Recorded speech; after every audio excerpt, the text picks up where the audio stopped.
নমস্কার সকলকে, hello everyone. My today's topic is figures of speech based on difference. আজকে আলোচনা করব ক্লাইম্যাক্স অ্যান্ড অ্যান্টি ক্লাইম্যাক্স নিয়ে। আজকের এই বিষয়টা আলোচনা করলে আমার figures of speech based on difference complete. Antithesis epigram হয়ে গেছে, তারপর আমি সেকেন্ড ভিডিওতে রেখেছি অক্সিমরন অ্যান্ড প্যারাডক্স, আর আজকে থাকছে ক্লাইম্যাক্স অ্যান্ড অ্যান্টি ক্লাইম্যাক্স। তার আগে আমি শুরু করার আগে একটা কথা বলে নিচ্ছি যে এই মুহূর্তে আমি আমার বাড়িতেই বসে শুটিং করছি, ভিডিওস বানাচ্ছি এবং আপলোড করছি। তো এই মুহূর্তে আমার বাড়ির পিছনে একটা মাঠ আছে, সেখানে একটা বিশেষ অনুষ্ঠান অনুষ্ঠিত হচ্ছে।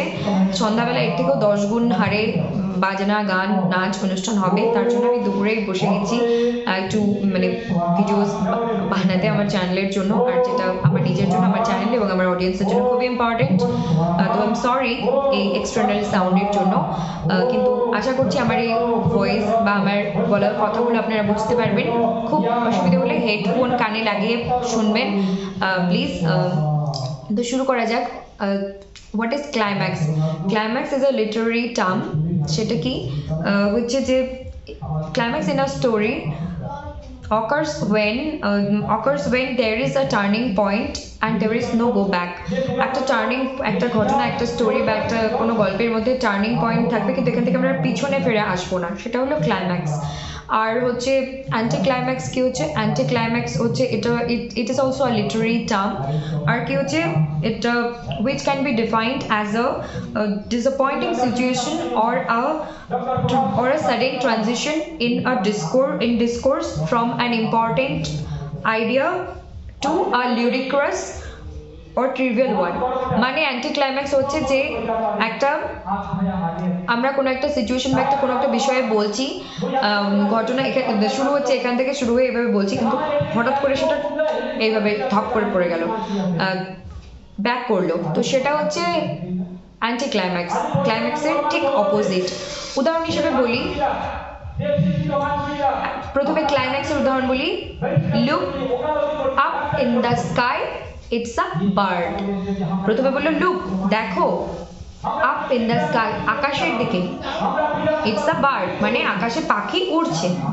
কারণ আমরা জানি যে পাখি সবসময় আকাশেই ওড়ে, কিন্তু এখানে এমন কোনো ইনসিডেন্ট বা এমন কোনো ঘটনা বা এমন কোনো বিষয় আমরা শেয়ার করলাম না বা বললাম না যে দেখো আকাশে তাকাও বা ধপ করে নিচে পড়ো, এরকম কিন্তু একটা কিছু বিষয় বললাম না। কিছু যেমন সি আ ডগ, যদি বললাম একটা কুকুরকে দেখো, তাহলে তো সেটা নিচে থাকতো, তাই না? সেটা ক্লাইম্যাক্সের উদাহরণ কিন্তু হতো না, তখন সেটা হয়তো অ্যান্টি ক্লাইম্যাক্স হয়ে যেত। তো এটা হচ্ছে look up in the sky, দেখো উপরের দিকে আকাশে, ইটস আ বার্ড, একটা পাখি উড়ছে বা একটা পাখি দেখতে পাচ্ছ। তো এটা ক্লাইম্যাক্স। ঠিক সেরকমই আমরা ড্রামা, কোনো নভেল বা কোনো স্টোরি বা কোনো ঘটনাতে কিন্তু এরকম দেখতে পাই। সেই উদাহরণগুলোকে আমরা আইডেন্টিফাই করি, কোনটা সিমিলি, কোনটা মেটাফোর, কোনটা অ্যান্টিথিসিস, কোনটা এপিগ্রাম, কোনটা পান, কোনটা ক্লাইম্যাক্স, কোনটা অ্যান্টি ক্লাইম্যাক্স, কোনটা অক্সিমরন, কোনটা প্যারাডক্স, সেরকম। তারপর অ্যান্টি ক্লাইম্যাক্সের উদাহরণ, my brother gifted me a diamond necklace, iPhone 14 Pro, iPad, iPod and 2 nutties। মানে হচ্ছে যে আমার ভাই আমাকে উপহার দিয়েছে একটা ডায়মন্ডের নেকলেস, একটা ফোন, আইফোন, অ্যাপেল কোম্পানির একটা আইপড দিয়েছে এবং 2টো বাদামের প্যাকেট। তো এটা কি হলো যে একদম ডায়মন্ড থেকে শুরু করলো আর এসে শেষ হলো কোথায়? বাদামে। তো এটা অ্যান্টি ক্লাইম্যাক্সের উদাহরণ, কিন্তু যদিও সব জিনিসই প্রয়োজনীয়, কিন্তু এটা উদাহরণ হচ্ছে অ্যান্টি ক্লাইম্যাক্সের। ওকে, তারপর আরেকটা যদি উদাহরণ দেওয়া যেতে পারে, I die, I faint, I fall. I die, I faint, I fall, এটাও অ্যান্টি ক্লাইম্যাক্সের উদাহরণ। ওকে, তারপরে আরেকটা বলা যেতে পারে, হি ওয়াজ আ রক, লায়র, দেন ট্রিকস্টার। তো প্রথমে সে হলো একজন খচ্চর, তারপরে মিথ্যাবাদী, তারপর চালাকি। তো এই যে একটা কোথা থেকে শুরু হলো আর কোথায় গিয়ে শেষ হলো, একজন দুষ্টু খচ্চর হতেই পারে, কিন্তু তারপর সে মিথ্যাবাদী এবং তারপর সেখান থেকে সে একদম চালাকি, মানে চতুর, সেখানে চলে গেল। এটা হলো অ্যান্টি ক্লাইম্যাক্সের উদাহরণ। ওকে,